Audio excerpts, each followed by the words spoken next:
Give you a couple of updates this morning. Yesterday we assembled here and I went through what I would summarize as 6 simple truths about the shutdown. I started with the background, a review of how we got to where we are, and then talked with you about the Democrats' counter-proposal and some of the absurd things that they've been demanding to reopen the government. And then I gave you an update on the current status. We did some questions. Well, sadly, that status has not changed. As you know, last night, the Senate Democrats, the same group, voted again to keep the government closed. So that was their 5th vote to shut the government down on the American people. It is regrettable and sad, and real pain is being felt by real people because of these political shenanigans. So today, instead of the 6 simple truths, I'm going to give you 5 key facts, okay? And then we'll do some questions. I'll be more brief today. I do think it is incumbent upon us to mark the tragic anniversary of October 7. And I'll just say just a very brief word about that. There's a lot that could be said. But there are protests right now around the country and around the world against Israel. And it makes no sense. We have to remember what October 7th marks. It was a massacre. You had 1,200 people that were murdered, many of them tortured and raped. I mean, just the most heinous crimes. Bloodthirsty Hamas terrorists went into villages of Jewish people in Israel and murdered babies and put them in ovens. It's unspeakable, and I won't go into the gross detail of what happened, but it was just terribly, terribly tragic. And then, of course, they kidnapped 250 people. It was the darkest day for the Jewish people since the Holocaust.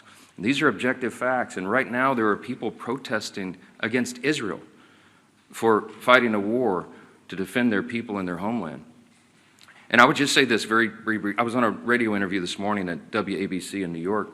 One of my friends there is Sid Rosenberg, and he is the host of that program, and he is himself Jewish. And we were talking about this, and we were talking about the good versus evil thing, and he said a lot of Jewish people today are dejected because they see these protests around the globe and against the wrong side. And I just said to Sid, and I'll read it to you, I brought my Bible in here this morning. Let me just say, I said, Sid, I'm always comforted by this passage in the Psalms, the Old Testament, the Christian Old Testament, but this is the Psalm of the Jewish people, the Psalm of David, Psalm 37.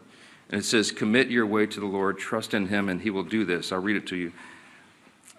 Trust in the Lord and do good, dwell in the land and enjoy safe pasture. Delight yourself in the Lord, and he will give you the desires of your heart. Commit your way to the Lord, trust in him, and he will do this.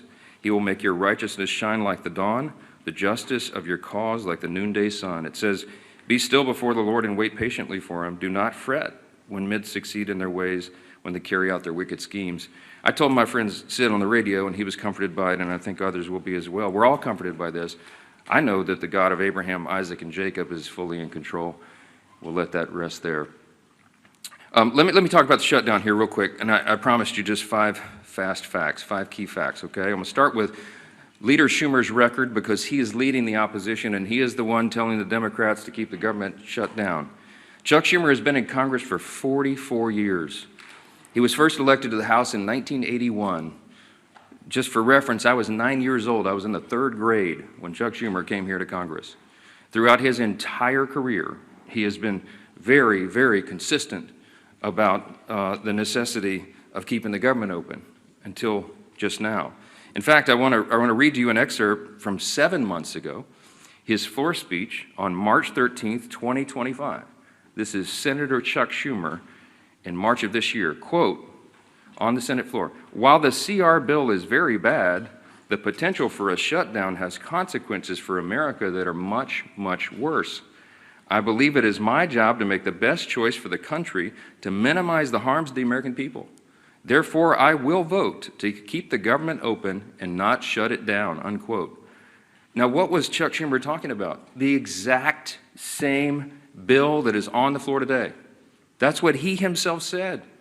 And he did vote to keep the government open. And then, during an interview with Jake Tapper on CNN following that vote, on March 14th of this year, he said, quote, I'm proud I did it. I know I did the right thing, unquote. That is Chuck Schumer himself. Today's the exact same scenario. It is the exact same vote. It is the exact same spending levels. And he has no reason whatsoever to do anything different. except for the politics. So that's fact number two. Fact number one was Schumer's record. Fact number two is his calculation today. It is purely about politics. He is recognizing the reality of the political winds changing in the state of New York. As I mentioned yesterday, they are likely to elect a Marxist to be the mayor of New York City, and Chuck Schumer is terrified by that. He's been in Congress a long time, and he is not the flavor of the day. He's not far enough left for the Marxist, and he knows he's going to get a challenge from his left flank.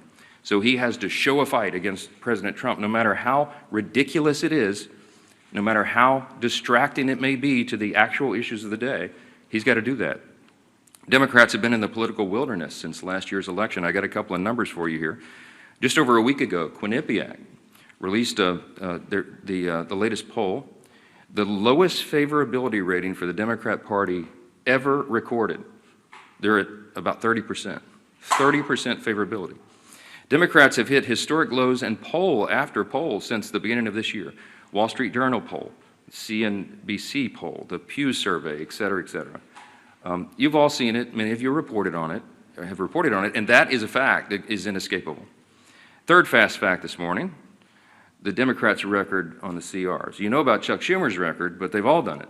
Democrats and Republicans have worked together to pass 13 CRs to keep the government open under the Biden administration in the previous four-year term. Democrats supported every CR close to unanimously in the House and the Senate. In fact, their average is 99%. 99% of the Democrats who are voting no right now voted yes 13 times on the almost exact same, word for word, very simple CRs to keep the government open. But they won't do it now. The fourth fast fact this morning is the actual cost of the Democrats' CR counterproposal. I showed you all the graphics and all the evidence, and it's still there on my website at speaker.gov. You can go and see. The Democrats' counterproposal, what they're demanding to reopen the government and get it working for the American people again, would result in nearly $200 billion being spent on health care services for illegal immigrants and other non-citizens. It's enough to fund the entire children's health insurance program, $200 billion. And that's just part of the $1.5 trillion in new spending that they want to hoist upon the American people for big liberal wish lists in the middle of a very simple 7-week stopgap funding measure to keep the lights on. Fifth fast fact, and I'll take your questions, the cost of the government shutdowns for real people. So this results in crippling economic losses right now. These are the latest numbers. We've been assembling these, and I'm sure many of you all have been reporting on it. Each week the shutdown continues, it will wipe out an estimated $15 billion in our gross domestic product in our country. A month-long shutdown would mean not just 750,000 federal civilian employees furloughed right now, but an additional 43,000 more unemployed Americans across the economy, because that is the effect, the ripple effect that it has in the private sector. You could go state by state, and we could have charts and graphs this morning and show you what it's going to mean to every state, but what the shutdown means in the state of New York, for example, that's Chuck Schumer's state. The impact there is a decline of $1.2 billion per month in GDP. That is the pain that is being wrought. And I, again, have to mention that when you shut down, as they have, women, infants, and children nutrition programs, veterans health services, the disabled, the elderly who receive health care at home, all these programs are now being shuttered because the funding streams have stopped.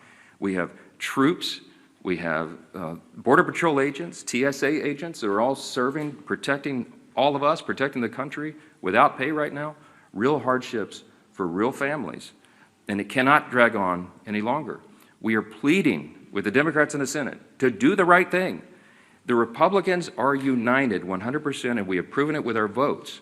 The President, the Republicans in the Senate, and of course the Republicans in the House have done the right thing. We have all advocated to keep the government open. We have all voted repeatedly over and over to keep the government open. And it comes down to the necessity of 60 votes in the Senate. We only have 53 Republicans, and so we have to have a handful of Democrats who will wake up and do the right thing and stop inflicting pain on the American people so that they can score political points.